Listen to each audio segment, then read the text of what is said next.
Bonjour à toutes et à tous. On part aujourd'hui pour un voyage assez incroyable. Un périple à travers le plateau tibétain, qu'on n'appelle pas pour rien le toit du monde. C'est une terre de contrastes vraiment extrêmes, où une géographie spectaculaire a façonné une spiritualité tout aussi profonde. Alors, pour comprendre le Tibet, il faut remonter loin, très loin.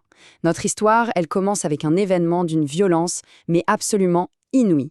Imaginez un peu la plaque continentale indienne qui vient s'écraser de plein fouet contre l'Eurasie. Et de cette collision monumentale, ce n'est pas juste un paysage qui est né, non, c'est carrément une nouvelle géographie pour notre planète entière qui a vu le jour. 50 millions d'années, oui, 50 millions. C'est une échelle de temps qui dépasse l'entendement, soyons honnêtes.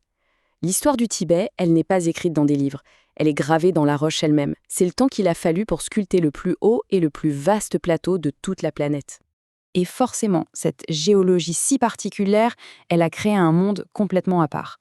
Alors, on va commencer notre exploration par là, par l'est du Tibet, une région où cet isolement a façonné des paysages et des cultures d'une beauté vraiment spectaculaire. Le mot-clé pour comprendre le Tibet, c'est vraiment ça, l'isolement. Cette immense barrière de montagne, elle n'a pas seulement créé un paysage, elle a fonctionné comme un incubateur en fait. Elle a forgé une culture, des croyances, un mode de vie complètement unique, qui a été préservé du monde extérieur pendant des siècles et des siècles. Prenez la région de Chamdo par exemple. Le terrain là-bas, il est d'une rudesse incroyable. Ces trois fleuves, parmi les plus grands d'Asie, ils ont creusé des gorges si profondes, si vertigineuses, qu'elles ont isolé les communautés les unes des autres pendant des siècles. Le résultat, une véritable mosaïque de cultures, toutes plus distinctes les unes que les autres. Et cet isolement, bien sûr, il a aussi eu un impact sur la façon de se déplacer. Au Tibet, le voyage lui-même, l'acte de bouger d'un point A à un point B, ça devient un acte de dévotion. Chaque pas sur la route peut être une prière. Et ça illustre parfaitement cette fusion entre l'ancien et le moderne. D'un côté, l'historique route du thé et des chevaux. De l'autre, son héritière, la route nationale 318. Les marchandises ont peut-être changé, mais l'esprit, lui, il est toujours là. Ce qui était une artère purement commerciale est devenu un véritable chemin de pèlerinage. Et le long de cette route, on tombe sur des traditions qui semblent figées dans le temps. C'est le cas des salines de Markham. Ici, le travail du sel, c'est bien plus qu'un simple métier. C'est un héritage spirituel, transmis de génération en génération, où chaque geste est presque une forme de méditation. Le travail devient karmique. Mais attention, cette route, ce n'est pas qu'un chemin spirituel tranquille. C'est aussi un défi physique redoutable. Prenez par exemple cette section, les 72 virages de Nudjiang. Rien que le nom fait un peu peur, non ? Clairement, descendre cette route, ce n'est pas pour les âmes sensibles. On parle d'une descente de plus de 1000 mètres. Pour certains pèlerins, affronter ce danger, c'est une façon d'affronter ses propres peurs et, symboliquement, de purifier les fautes de toute une vie. Le défi physique devient une véritable quête spirituelle. Et si on quitte un peu la route, on découvre que le Tibet est vraiment une terre d'extrême sacré. Les paysages peuvent changer de manière spectaculaire, on passe de vallées verdoyantes à des décors qui, honnêtement, semblent appartenir à une autre planète. Le contraste est absolument saisissant. D'un côté, on a Ningchi, qu'on surnomme la Suisse du Tibet, pour sa verdure, ses forêts luxuriantes, et de l'autre, la forêt de terre de Jada, un paysage totalement surréaliste, un labyrinthe de flèches de pierre qui donne l'impression d'être sur Mars. Et pourtant, au cœur de cette Ningchi si verdoyante se cache une cicatrice spectaculaire sur la Terre, le grand canyon du Yarlung Tsangpo. Attention, on parle du canyon le plus profond de la planète. C'est un monde sauvage, encore largement inexploré, où la nature reste la seule et unique maîtresse des lieux. Et juste là, dominant ce canyon, se dresse le Namcha Barwa. Son surnom, la montagne timide. Pourquoi ? Parce qu'elle est presque tout le temps cachée par les nuages. La croyance locale, c'est que seuls ceux qui ont un karma pur ont la chance d'apercevoir son sommet. Revenons un instant à ce paysage lunaire de Jada, parce qu'ici, au milieu de nulle part, se cache un vrai mystère. Au cœur de ces formations rocheuses, on trouve les ruines du royaume de Gouge.